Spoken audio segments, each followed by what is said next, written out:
Have you ever wondered why some people seem to move through life with ease, while others carry invisible weights that no one can see? Why some people seem fully alive, present, connected, while others feel like they're just getting through the day?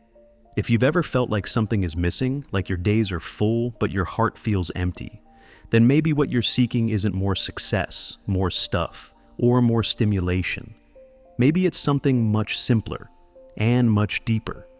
Maybe it's time to live light and love deep.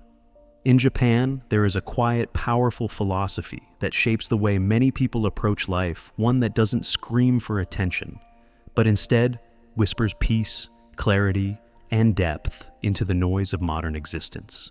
It's called Japanese minimalism, but don't let the word minimal fool you. This way of living is not about having less for the sake of it.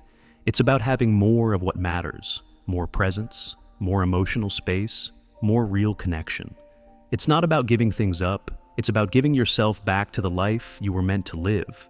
The Japanese understand something profound, that when we let go of excess, not just in our homes, but in our minds, our relationships, and our routines, we make space for love to flow more freely, and for joy to return to the small moments. The way they live teaches us that lightness isn't emptiness, it's freedom. And loving deeply doesn't require grand gestures. It requires presence, sincerity, and intention. If you've been feeling disconnected from your true self, overwhelmed by distractions, or stuck in cycles that drain your energy, what you're about to hear might be exactly the shift you've been needing. These aren't just habits or tips, they're emotional touchstones, drawn from centuries of Japanese wisdom that can guide you back to a fuller, more meaningful life. Today I'm going to share with you 9 heartfelt lessons from Japanese culture that can help you live more lightly and love more deeply. Lessons that will gently remind you how to slow down, let go, and reconnect not just with others, but with the most alive parts of yourself. So, if you're ready to feel a little more grounded, a little more whole, and a lot more alive, let's begin with the first lesson. Lesson 1: letting go as an act of love. In Japanese culture, releasing what no longer serves you isn't seen as loss, it's seen as an offering to your peace of mind, your emotional clarity, your future. When we hold on to things, whether it's physical clutter, emotional wounds, or outdated beliefs, we unknowingly create barriers that block joy from entering. In Japan, there is a quiet wisdom that says, when you let something go with intention, you create space for something better to arrive. It's not about detachment for the sake of being cold or distant.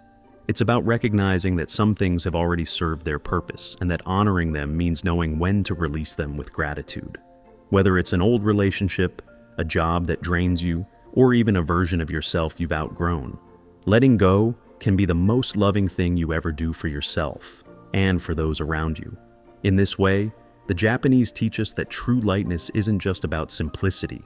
It's about freedom from unnecessary weight, and that is a form of deep love. Lesson 2: sacred rituals in everyday life. Have you ever noticed how the smallest routines in your day often feel the most rushed? Making your morning coffee, brushing your teeth, folding laundry. These moments seem insignificant, and so we treat them that way. Something to get through, not something to feel. But in Japan, even the most ordinary acts are transformed into quiet rituals. Whether it's the way tea is brewed with care, or how shoes are lined up neatly at the entrance, each moment is handled with attention, with reverence. Why? Because every act is an opportunity to slow down and come back to yourself. These small rituals remind us that meaning isn't something we find in dramatic events, it's something we create every single day through presence. You don't need incense or temples to live more intentionally. You only need a willingness to bring softness into the way you move through your day. When done with awareness, even folding a shirt becomes a kind of meditation. It becomes a pause, a prayer, a chance to live fully, right here, right now. Lesson 3: the art of gentle boundaries. In Western culture, boundaries are often portrayed as firm lines, walls we put up to protect ourselves. But in Japan, boundaries can be soft, graceful, almost invisible, yet still incredibly powerful.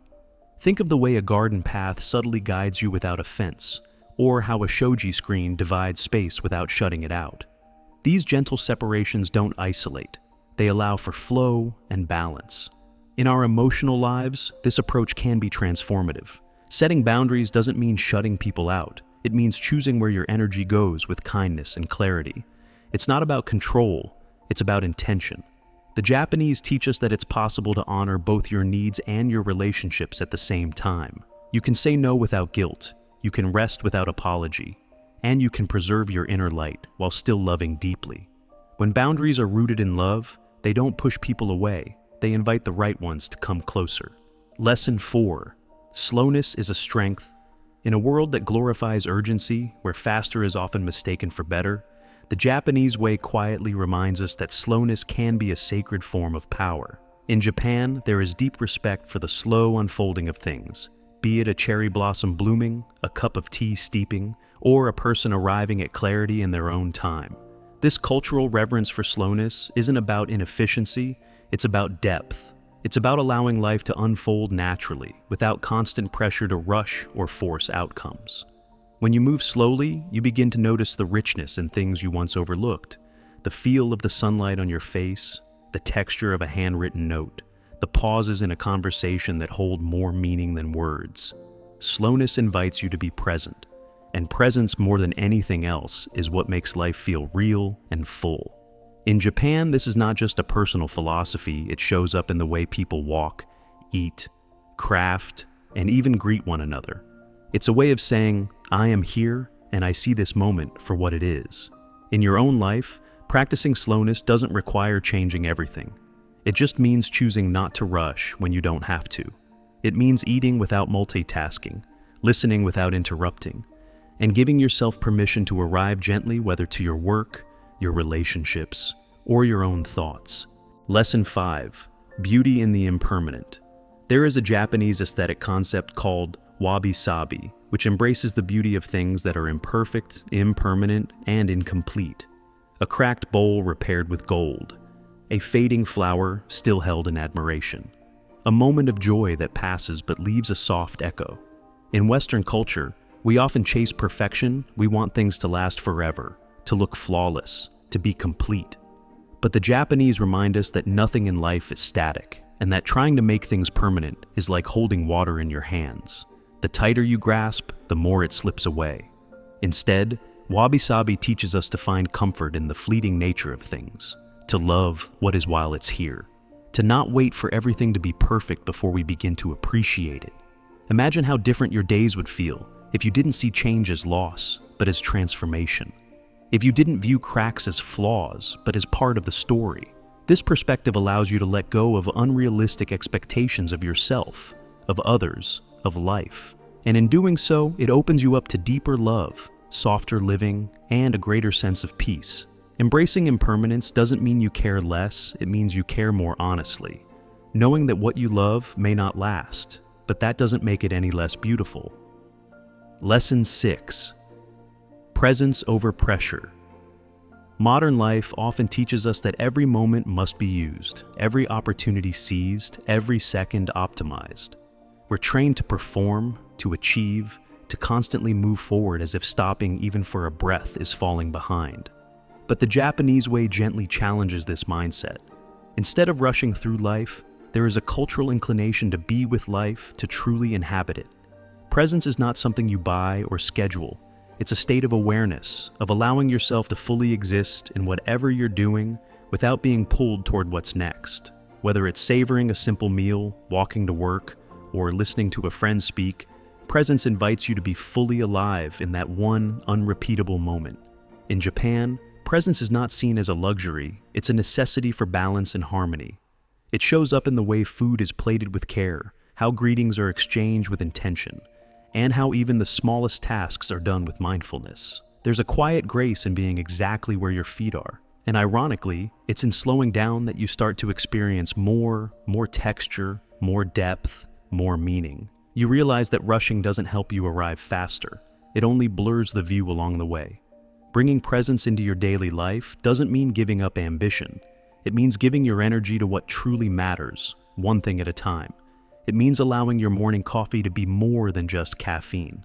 It means making space between moments so life doesn't become a blur of checklists and distractions. It means choosing depth over speed, essence over urgency.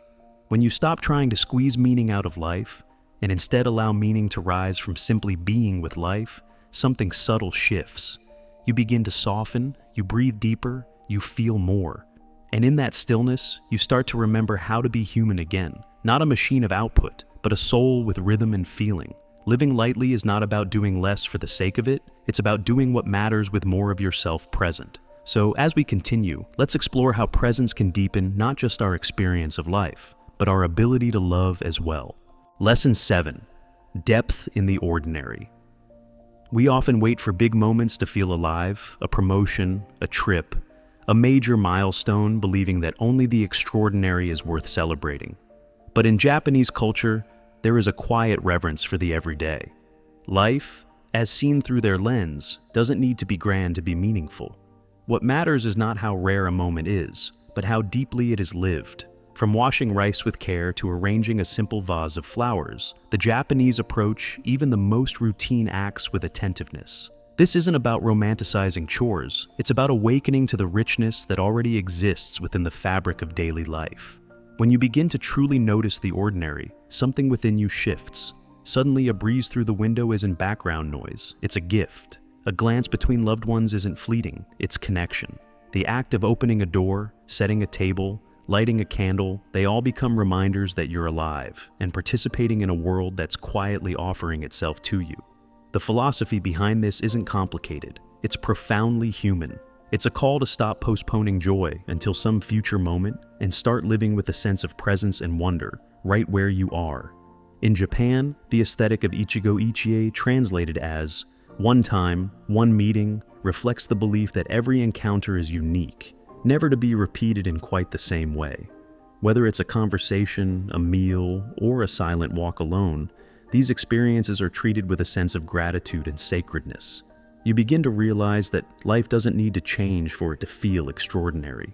You simply need to show up differently, less distracted, more open, more awake. Living with depth doesn't require more effort, it requires more attention. And the more attention you give to what seems small, the more beauty you begin to find, not just in the moment, but within yourself. You start to feel grounded, not by achievements, but by awareness. You begin to love, not harder, but more truly. And you begin to live not when the stars align, but in the simple pulse of now. Let's move forward and explore how this attention to the small leads to one of the most powerful emotional shifts of all. Lesson 8. Care as a quiet form of love. In the noise of modern life, love is often measured in grand gestures, surprises, milestones, bold declarations. But in Japanese culture, there is a quieter, more enduring expression of love that shows up not in what is said, but in how things are handled, maintained, and honored. There's a belief that how you care for something or someone is how you express your heart. From the way a meal is served to the manner in which shoes are placed at the door, attention becomes affection. You begin to see that love doesn't always need words. Sometimes it's the softness with which you fold a shirt, the time you take to repair instead of replace, the choice to listen rather than advise. In Japan, this care is deeply embedded in everyday rituals. The art of kintsugi, repairing broken pottery with gold, is not just about fixing what's been broken. It's about highlighting the history of an object, making the crack part of its beauty. This reflects a deep emotional truth. The things and people we care for become more meaningful, not despite their imperfections, but because of them. When you treat the ordinary with tenderness, it transforms. When you tend to what you already have with reverence, you begin to feel less desire for what you lack. This practice of caring also extends inward. It means honoring your own rhythms, resting when you're tired, feeding your body with intention, treating your inner voice with gentleness rather than judgment. It means slowing down enough to notice when you're overwhelmed and giving yourself permission to pause. In doing so, you create the conditions for inner peace to take root. To live light and love deep isn't always about stripping life bare. Sometimes it's about tending to what remains with greater depth and devotion. And when care becomes a habit, when love is no longer a performance but a presence, you'll begin to feel something profound shift within you. Life starts to feel less like a chase and more like a homecoming, a return to what's real, to what quietly supports you every day. Now, let's explore the final lesson, one that ties all the others together in the most human way possible. Lesson 9: to feel deeply is to live fully. In a world that often rewards distraction and detachment, allowing yourself to truly feel deeply fully without apology can be a radical act. Yet, in Japanese culture, emotional depth is not something to hide or suppress. It is something to honor. There's an unspoken reverence for sincerity, for emotion that is quiet yet undeniable, expressed not through words alone, but through presence, through gestures, through care that doesn't need to be announced to be understood. This depth of feeling isn't about dramatic expression. It's about authenticity. It's about being rooted enough to experience life in its full emotional range: joy, grief, tenderness, awe, and not turning away from any of it. When you live lightly, you strip away the noise that keeps you numb. And when you love deeply, you allow the people in your life to feel seen, not just acknowledged. In Japan, emotional connection is often expressed through subtlety, a carefully chosen word, a thoughtful act, the way someone pours your tea or walks beside you in silence. These quiet offerings carry weight. They say, "I am here with you." They say, "You matter." Living this way means you don't just exist. You engage. You don't just pass through life, you participate in it. You become someone who pays attention, who listens between the lines, who notices when someone is holding back or when their eyes light up. And in doing so, you not only enrich their world, you deepen your own. Life begins to feel fuller, not because you've acquired more, but because you've allowed yourself to feel more. You've learned to stay soft in a hard world. You've chosen openness over armor. To feel is not weakness. It is strength in its most human form. And when you give yourself permission to feel deeply, you also give yourself permission to be deeply present, connected, alive. This is the essence of Japanese minimalism. Not the absence of things, but the presence of meaning. Not emptiness, but intention. And not isolation, but intimacy with the world, with others, and with yourself. These 9 lessons aren't rules. They're invitations, small openings into a different way of living. A quieter way, a truer way, a way that doesn't demand perfection, but rewards awareness. So, now I ask you, which lesson are you ready to begin with? Which shift feels like the one your heart's been waiting for? Comment below and let me know. And if nothing else, remember this: you don't need to do more to feel more alive. You only need to return to what's real. Thank you for sharing this space with me. Until next time, live light, love deep.